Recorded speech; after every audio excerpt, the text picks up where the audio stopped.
గత 20 నెలలకు పైగా యుద్ధం జరుగుతున్న గాజాలో పూర్తిగా శిథిలావస్థకు చేరుకుంది. కానీ ఇప్పుడు గాజాలో దుర్భర పరిస్థితులు ఉన్నాయి. ఆహారం దొరక్క ప్రజలు అల్లాడిపోతున్నారు. ఒక్క పూట తిండికి రోజుల తరబడి ఎదురు చూస్తున్నారు. తిండి లేకపోవడంతో చివరికి ఇసుకలో పడిన పిండిని తీసుకొని కూడా తింటున్నారు ప్రజలు. చెత్త ఇతర వ్యర్థాలతో సైతం కడుపు నింపుకుంటున్న దీన స్థితి కనబడుతోంది. కలవరపరుస్తున్నాయి గాజాలోని ఆకలి కేకలు. దాదాపు 20 లక్షల ప్రజలకు రోజుకు సగటున 30 ట్రక్కుల ఆహారం మాత్రమే పంపిణవుతుంది. రోజుకు కనీసం 50,000 మందికి కూడా ఆహారం చేరని పరిస్థితి. తమ పిల్లలను బతికించుకునేందుకు తల్లిదండ్రులైతే ఆరాట పడుతున్న పరిస్థితి కనబడుతుంది. ఫుడ్ ట్రక్కుల దగ్గరికి జనం ఎగబడుతున్నారు. ట్రక్కులు వస్తే క్షణాల్లో ఫుడ్ మాయమవుతోంది. మీరు చూస్తున్న దృశ్యాలేవి గాజాలో అత్యంత మానవీయ సంక్షోభం. చరిత్రలో ఎన్నడూ చూడని దారుణమైన దుర్భరమైన పరిస్థితులు అవి. నిజంగా గాజా పరిస్థితులు చూస్తుంటే దుఃఖం రాకమానదు. దాదాపు 21 నెలలు అవుతుంది యుద్ధం ప్రారంభమై. ఇజ్రాయెల్పై హమాస్ చేసిన దాడి, హమాస్ చేసిన దురాగతం, 1200 మందిని హమాస్ మిలిటెంట్లు పొట్టన పెట్టుకున్న తర్వాత ఒక్కసారిగా ఇజ్రాయెల్ గాజాపై విరుచుకుపడింది. దాని ఫలితమే, దాని పర్యవసానమే ఇవాళ గాజా పూర్తిగా సర్వనాశనమైంది. గాజా మట్టి దిబ్బగా మారింది. గాజాలోని ప్రజలకు పూర్తిగా ఆహారం అందని పరిస్థితి. ఒక్కసారి ఆ దృశ్యాలు చూడండి. నిజంగా ఎవరైనా, మానవత్వం ఉన్న ఎవరైనా కూడా చలించక మానరు. గాజాలోని ఆ దృశ్యాలు మనకు కళ్ళకు కట్టినట్లుగా కనిపిస్తున్నాయి. ఇప్పటి వరకున్న కమ్యూనిటీ కిచెన్లు కూడా మూతపడ్డాయి. పూర్తిగా ఇజ్రాయెల్ నలుమూలల దిగ్బంధించడంతో ఆహార సరఫరా కూడా లేని పరిస్థితి. ఇటీవలి కాలంలో కొంత వెసులుబాటు కల్పించారు. దీంతో గాజాలోని ఆహార పంపిణీ కేంద్రాల వద్ద ఎంతటి దారుణ పరిస్థితులు ఉన్నాయో ఒకసారి చూడండి. నిజంగా మట్టిలో పడ్డ పిండిని ఏరుకొని తింటున్నారు. ఎంత దుర్మార్గం నిజంగా ఇది. ఈ పరిస్థితులు, ఇలాంటి పరిస్థితులు దారితీస్తాయని చరిత్రలో ఎవడు ఎన్నడూ ఊహించిన పరిస్థితి. హమాస్ లాంటి తీవ్రవాద సంస్థలు చేసిన దుర్మార్గాలకు ఇవాళ గాజా ప్రజలు అనుభవిస్తున్న బాధ ఇది. ఒకసారి ఆ దృశ్యాలు మీరే చూడండి.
ఓవైపు ఆహారం కోసం తిప్పలు పడుతుంటే మరోవైపు ఆహార కేంద్రాల దగ్గర ఇజ్రాయెల్ దళాల కాల్పులు జరుగుతున్నాయి. కాల్పుల్లో 32 మంది పాలస్తీనియన్లు మృతి చెందారు. ఖాన్ యూనిస్లో ఆహార కేంద్రం దగ్గర కాల్పులు జరిగాయి. ఇజ్రాయెల్ ఆంక్షలతో మార్చి 2, 2025 నుంచి గాజాలోకి ఆహార సామాగ్రి పూర్తిగా నిలిపివేశారు. అప్పటి నుంచి ఇక నిత్యావసర ధరలు కూడా పూర్తిగా చుక్కలు నంటున్న పరిస్థితి కనబడుతుంది. మన భారత్లో తయారైన పార్లీజీ బిస్కెట్ ప్యాకెట్ 2500, అలాగే అక్కడ లీటర్ పెట్రోల్ ధర 2000, కిలో చక్కెర 7000. అసలు నిజంగా ఇంతటి దారుణ పరిస్థితులు గాజాలో తలెత్తాయి. ఒక్కసారి మనము ఆ దృశ్యాలు చూస్తే మనకు అర్థమవుతుంది. గాజాలో ఉన్నటువంటి ఈ దారుణ పరిస్థితుల గురించి ఇప్పుడు ఐక్యరాజ్య సమితి కూడా ఆందోళన వ్యక్తం చేస్తుంది. అత్యంత దయనీయ పరిస్థితుల నేపథ్యంలో ఒక్కసారిగా ఆ దృశ్యాలు చూసిన నిజంగా ఎవరికైనా కూడా దుఃఖం వచ్చే పరిస్థితి. అసలు దేవుడా, శత్రువుకు కూడా ఇలాంటి కష్టం రావద్దు అనుకునేలా ఉంది. దీనికంతటి కారణం హమాస్, దీనికంతటి కారణం హెజ్బుల్లా, దీనికంతటి కారణం ఇరాన్, దీనికంతటి కారణం సిరియా, అలాగే హౌతీలు. వీళ్ళు చేస్తున్న వీళ్ళ ఛాందసవాదానికో లేదా వీళ్ళ వేర్పాటువాదానికో ఇవాళ గాజాకు సంబంధించిన ప్రజలు అమాయకులు. ఒక్కసారి చూడండి, ఆ మట్టిలో పడ్డ పిండిని కూడా అక్కడి నుంచి ఏరుకొని తింటున్నారే, ఎంత దారుణంగా ఉంది. నిజంగా ఆ దృశ్యాలు చూస్తుంటే దుఃఖం వస్తుంది. దేవుడా, ఇలాంటి కష్టం శత్రువుకు కూడా రావద్దు. దాదాపు 21 నెలలు అవుతుంది. ఒకసారి మరోవైపు దృశ్యం చూడండి, అక్కడ ఆహారం కోసం పోతే ఎక్కడ ఇజ్రాయెల్ దళాలు కాల్చి చంపుతాయని ఆ వ్యక్తి నక్కి నక్కి వెళ్తున్నాడు. చూడండి ఎంతటి దారుణ పరిస్థితులు. కొంతమంది చిన్నపిల్లలు బొచ్చెలు పట్టుకొని అక్కడ ఆహారం కోసం బతిమాలుకుంటున్నారు. రొట్టె ముక్కలు దొరకట్లేదు. కనీసం ఇంకో బాక్స్లో చూడండి, పిండి కింద పడితే మట్టిలో ఎలా ఏరుకుంటున్నారో ఒకసారి చూడండి. ఎంతటి దారుణ పరిస్థితులు ఇవి. గాజాలో నిజంగా అత్యంత భయంకరమైన మానవతా సంక్షోభం ఏర్పడింది. పూర్తిగా మొన్నటి వరకు కమ్యూనిటీ కిచెన్లు కూడా పనిచేసేవి, కమ్యూనిటీ కిచెన్లు కూడా పూర్తిగా మూసివేశారు. ఇక్కడ మరో కోణం, ఇక్కడ వీళ్ళకి వచ్చినటువంటి ఇంటర్నేషనల్ ఎయిడ్ ఏదైతే అంతర్జాతీయ సహాయం ఉందో అది కూడా ఈ హమాస్ వెధవలు అది కూడా వాళ్ళే లాక్కొని తిరిగి అక్కడి ప్రజలకే అధిక ధరలకు అమ్ముకున్నారు. ఇంతటి దుర్మార్గం. వాళ్ళ వల్లే ఈ క్రైసిస్ వచ్చిందంటే మళ్ళీ వాళ్ళే జనాల్ని పీల్చి పిండి పిప్పి చేశారు. అంతటి దుర్మార్గమైన పరిస్థితులు. ఎక్కడి నుంచో ఇరాన్ నుంచి రావాల్సిన ఆ సహాయం అంతా ఆగిపోయింది. దాదాపు $350 మిలియన్ సహాయం, బిలియన్ డాలర్ల సహాయం పూర్తయింది. పాలస్తీనియన్ నేషనల్ బ్యాంక్లో వేసినటువంటి సహాయం అంతా అయిపోయింది, కరిగిపోయింది. తర్వాత ఎక్కడెక్కడి నుంచో రావాల్సినటువంటి టెర్రరిస్టులకు అందాల్సినటువంటి నిధులు రావట్లేదు. ఎందుకంటే ఇజ్రాయెల్ అష్టదిగ్బంధనం చేసింది. ఆ నిధులు రావట్లేదు, ఆహారం రావట్లేదు, మంచినీళ్ళు లేవు, పాలు లేవు, పిల్లలకి దారుణమైన పరిస్థితులు, మాల్ న్యూట్రిషన్ అంటే పూర్తిగా పౌష్టికార లోపంతో ఇప్పటికే వందలాది మంది చనిపోతున్నారు. ఐక్యరాజ్య సమితి అదే ఆందోళన వ్యక్తం చేస్తోంది. గాజాలో పరిస్థితులు చాలా అత్యంత దయనీయంగా ఉన్నాయి. ఈ సంక్షోభం నుంచి నిజంగా గట్టెక్కాల్సిన అవసరం కనబడుతుంది. ప్రపంచ దేశాలన్నీ కూడా స్పందిస్తున్నాయి.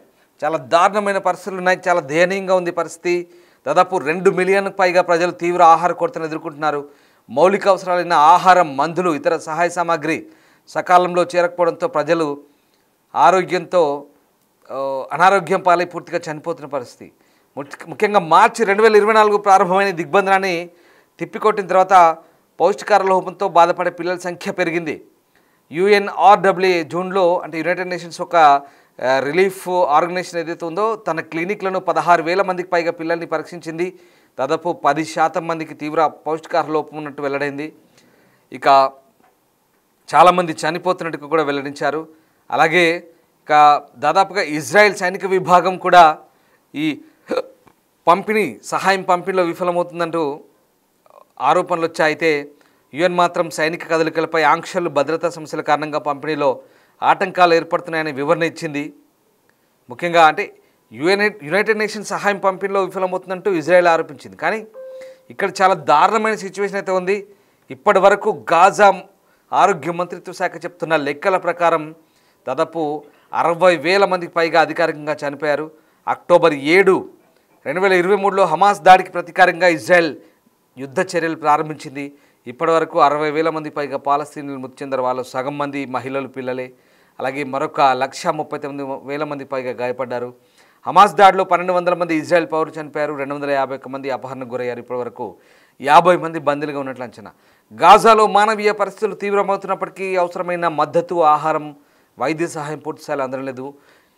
అలాగే యునైటెడ్ నేషన్స్, యునిసెఫ్, ఇతర అంతర్జాతీయ సంస్థలు పరిస్థితిని మెరుగుపరిచేందుకు ప్రయత్నిస్తున్నప్పటికీ రాజకీయ భద్రతా అడ్డంకులు సమర్థవంతమైన సహాయాన్ని ఆపేస్తున్నాయి. ఈ సంక్షోభం చాలామందికి ప్రజల జీవితాలను ముప్పులోకి నెట్టి భవిష్యత్తును చీకటిలోగా మార్చే పరిస్థితులు కనపడుతున్నాయి.